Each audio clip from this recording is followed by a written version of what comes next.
Next up, we have Køsmøs by ΔXIUS LIIK, featured in Geometry Dash is my understanding. Once again, everybody, this is a Basterd's LFA, a layman-friendly analysis. I'm a professionally trained musician and composer, and my objective here is to explain things in a way so that you don't have to be one to understand what is happening here, musically. So if you like the sound of that, make sure you're following the channel, subscribe to the channel, whatever term you want to use, like the video, share the video, leave a comment, turn on notifications, become a member. Once again, members, subscribers get benefits and bonuses, all of that at the end of the video. There's a whole spiel at the end of the video, so stick around for that. Disclaimers showing on your screen right now, so go ahead and pause the video if you want to read them in full. Otherwise, let's go ahead and do this. Køsmøs, let's go.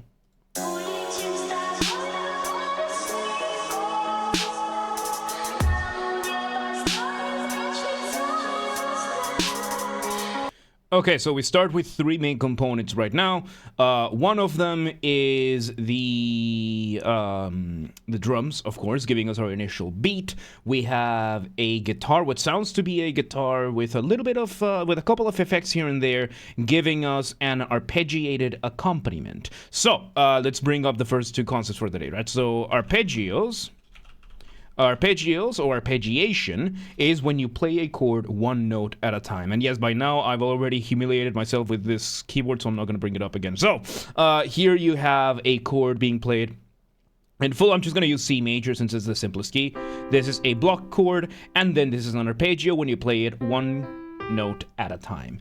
And then you have the concept of the accompaniment, which is the backing band. It's not the focal point, it's not the main thing, it's just the accompaniment. What is accompanying the main one. And then we have the vocalist singing, making this a song instead of a piece. So I know we call everything a song, but that is technically not 100% correct. A song is when something has lyrics, singing, and when the singing and lyrics are the driving force of the music. Otherwise, it is a piece or a track, usually. So first time on stream, no beginners about Ritual Stained mentioned.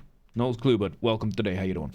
So yes, we're having this, and right now we're having a song, which it seems right now that as part of the intro, we might be having a verse. So the advantage of songs is that they are a lot easier to compose in sense of structure, because then you only have to really focus on a handful of already narrowed down things before you want to branch out for everything else. Because for a song, you're going to want verses, you're going to want choruses. So a verse is going to be mainly lyrics over music, which is going to be simpler music in the vocals. It's going to be going through a lot more text, whereas choruses is going to be music over lyrics. It's going to be more catchy, it's going to be more melodic, that kind of thing. So with that, let's see where this goes.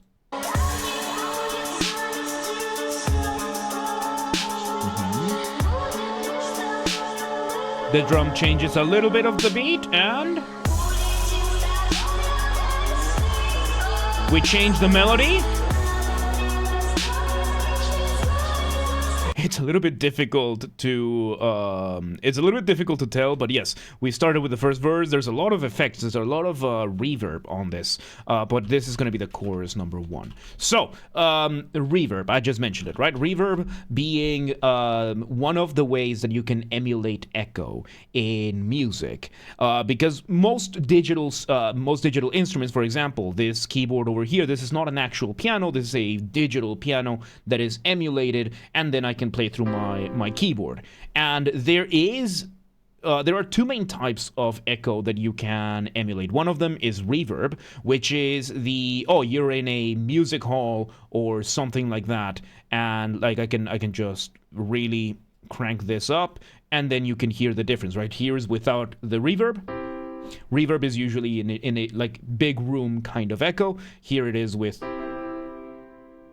there it is with the reverb. You can hear that it's very immediate echo, Whereas the other type of echo, which is delay, is more what we would call usually echo. You know, you're standing on top of a mountain, you scream out, echo, echo, echo, echo, that kind of thing. And of course, because these are digital, you can manipulate them more specifically. You can configure them in whatever things happen. Lyrics are Russian. I don't really care about lyrics because that's not my strong point. Anyway, let's do this.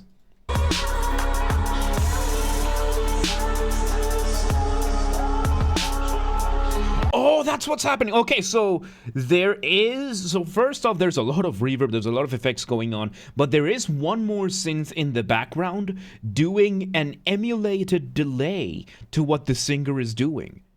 Like the same melodies that the singer is doing. So technically speaking, this would be canonic imitation? Technically, even though it's happening like half a beat after. So, when it comes to music, there is the concept of counterpoint. Counterpoint is usually when you have more than one melody playing at the same time. Usually the development of melodies, how they interact with one another, that kind of thing. It's delay and reverb at the same time.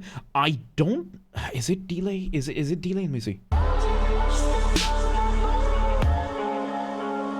Yeah, I think it is delay. So it's not delay, but I'm still going to explain because it could have been canonic imitation. So no, it was reverb with delay at the same time. Canonic imitation is a type of counterpoint, which just means something repeats. But yeah, anyway. Let me go back here to hear the... Ooh, nice.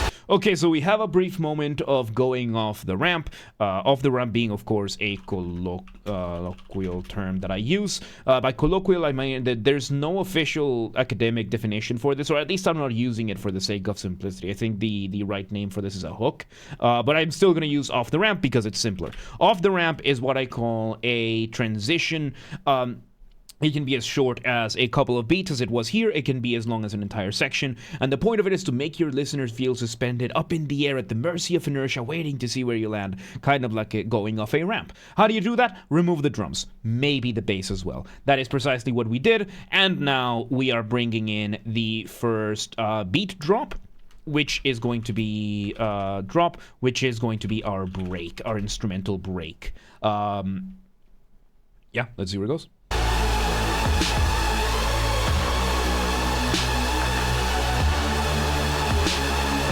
So now we have two main elements in the foreground, and then we have the drums kind of in the background. We have the bass line going through the bass line, which is just going to be the lowest notes of the whole thing. Usually, whatever chord progression you're doing, you can just do in the bass.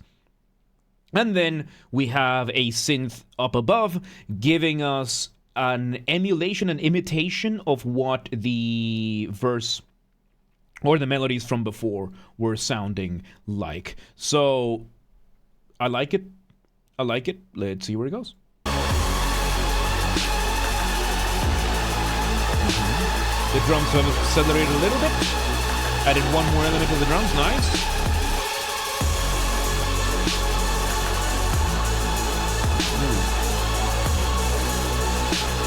And now we are adding some of the echoes of the vocals into this repetition.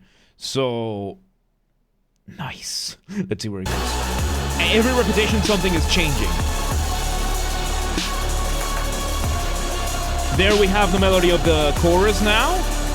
So this is break number 2. Verse 2. So we're gonna not count this as break. There we go.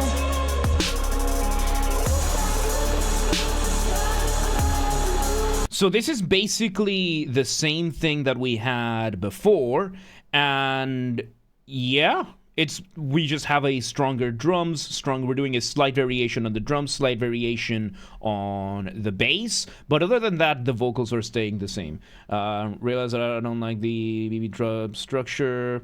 The second drop is just variation of the first one. Things because I prefer BC where both drops go in and sound different. I guess so. I appreciate. Glad to be of service. Oh, okay. All right. We'll do, Alex. We'll do. So, Thomas, welcome today. How you doing? Let's see where it goes.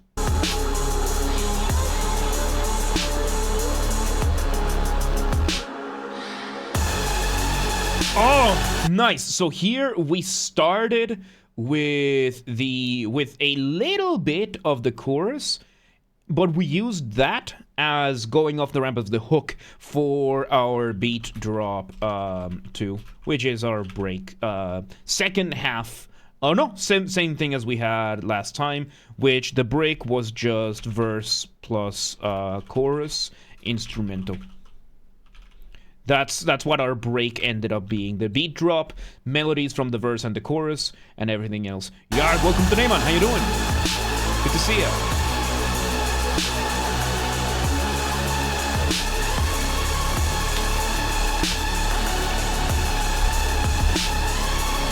Okay, and now we are, it's not a one-to-one recapitulation. So recapitulation would be a one-to-one repetition to what happened before. How you doing, Yar? How have you been, man? It's good to see you. Recapitulation would be to just do the break the same way. However, in this case, we are doing slight variations. Whereas the first time the melody was going something, it was a very simple one, like no, the first time it was just going. Now, this time, we now have a slight rhythmic variation with, I think, some octave displacement, because going. Or something like that, right? It's not octave displacement, it's just one time it goes up, one time it goes down, but the rhythm has changed a little bit in that sense. So that way we are still doing something similar enough to what we had before, but it is different at the same time. Which is one of those things about music, you know, that it is possible to do the same but different in music.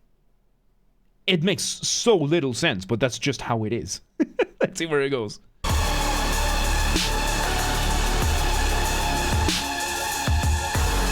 There we go, the bass is there again. Oh, so it goes down first, then up. There you go. Yeah, it's just a little difficult to tell sometimes because this has so much reverb on it. Is that why all K-pop songs sound the same to me? It's mainly because, not just K-pop, but pop in general, and other, what do I call this, conveyor belt music. The main reason is because they all will likely use the same chord progressions. Like, for example, the chord progression of most pop songs is the dreaded 1 6 2 5, I think it is. The 1 6 2 5, I believe, which was, if you'll mean, welcome to Asia. How you doing? So 1 6 2 1. And if you play them, this way, yeah, you get the Pechabel, and you can get pretty much any chord. There's a video on YouTube about the 4-chord songs, and it's 2 guys playing the same 4 chords, and they sing something ridiculous like 20 or 30 pop songs. So yeah. The reason is because the variation is very, very minimal, and it's not just because of the chord progressions, but because they're done in the same way. Mainly because when it comes to, conveyor belt music, yes, because most of it is made, at least for pop music, I think something like 80% of pop songs are made by the same 2 Swedish guys. Something like that, which is why if something sounds the same is because these 2 guys are cranking out the same music. They figured out the same thing. They give the music off to somebody else, and then they get a team of like 7 people to write lyrics that are like 4 words total. 60 songs. There you go. So you're so welcome today. How you doing? So yeah, you're calling it conveyor belt music. It is conveyor belt music. Yeah. And that is how many are included in 4 chords by Axis of Awesome. Yeah, there you go, 60 songs. And it's not a matter of there being just 4 chords. We're gonna finish this in a moment, right? Because the problem is, if you look at the classical period, for example, the classical period subsided of 1 chord progression, 1 and 5. This was the chord progression of This was the chord progression for a lot of musicians for a very long time. Then somebody decided, what if we add a 2? What if we have a 2? So then we have... And then we started adding a little bit more. Jazz is literally just these 3 chords. The entirety of jazz is based around this chord progression over here. So, no, it's not the fact that it's the chords, it's the fact that it's made out of a conveyor belt. Anyway, let's see where we're bringing this one back. We're doing the melodies. It's difficult to tell that we have this, and yes, don't let the jazz holes fool you into their super complicated chord progressions. Everything is just... And they just add extra notes, and they like intellectualize stuff a lot more. It's all 2-5-1.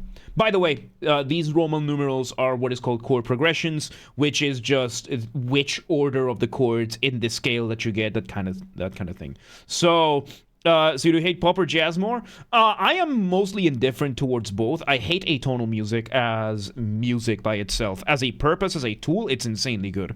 But yeah, pop and jazz, I am rather indifferent to. There's jazz that I do enjoy. Like, there is jazz that is awesome and that I love. It's the, like, free play or the freestyle jazz that I start getting like, it's a little too much. But, what kind of music would have the most complicated chord progression? It depends, because probably jazz, because of the amount of modulation. Because at the end of the day, it's all modulation. Because saying 2-5-1 is the same thing, it's just modulation after that. Let's finish this one, and then we'll talk about it. Let's see where it goes. Slight variation in drums. I don't know neither.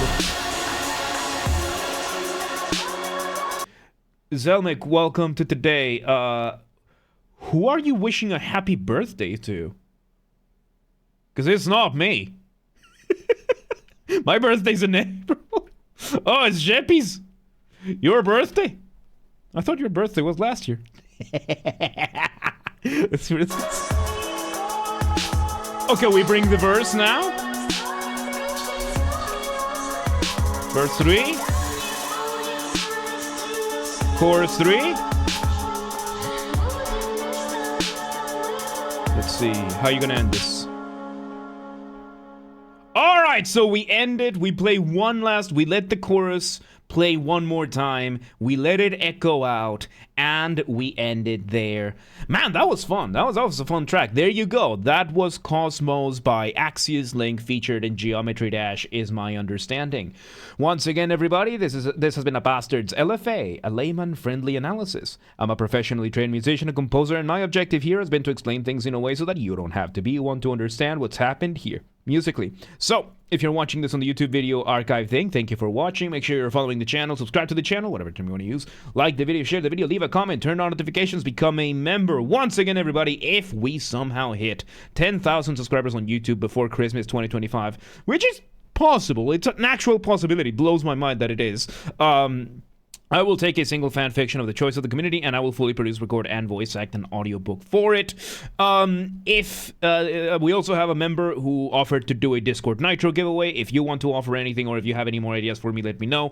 And this has to be achieved through legitimate and honest means only. No account duping, no botting, no buying followers, no rat behaviors like that. Go share the videos, the streams with your friends, with your families, with your family's friends, with your friends' families. Those are two distinct concepts, by the way. Use the hype function on YouTube. I don't know how it works, but I have a group on the Discord that does, so go check out, go coordinate with them, link down below. And artists, ΔXIUS LIIK or any other artist on YouTube, if you ever want my skills as a musician, whether it is my guitar skills or composition, if there's anything you want to figure out, or some Mongolian throat singing, you know, the good old kind of thing, or voice acting or singing or anything, just reach out, let me know. And if you're in the audience and you know any artists that would benefit, just reach out to them, let them know that I'm more than happy to do this. Do not spam anyone. Do not harass anyone. Please don't be a rat about it. members get early access to the content. I schedule the videos for the week on Saturdays, and if you're a paid member on YouTube, you get access to the videos when I schedule them on Saturdays, regardless of the tier that you're in. And yes, if you want to listen to this without me interrupting every 3.5 seconds, I will be linking it in the description down below. If you want to request a song and you're not on the live stream, check the pinned comment. It has the instructions on what to do. And if you want to catch the streams when they happen live, we aim for Monday through Friday, 6 p.m. Central European Time. If you are not in Europe, do not worry, we have the full up-to-date streaming schedule showing in your local time zone. So if you live in the German village, Ohio, and you're like, yeah, but what time is 6 p.m. in Hungary? I don't live there. Don't worry, just check out the Discord or the Twitch. They're both linked down below, and they have the schedule showing in your local time zone. And follow the gaming channel. I have a gaming channel, of course. I have a gaming channel.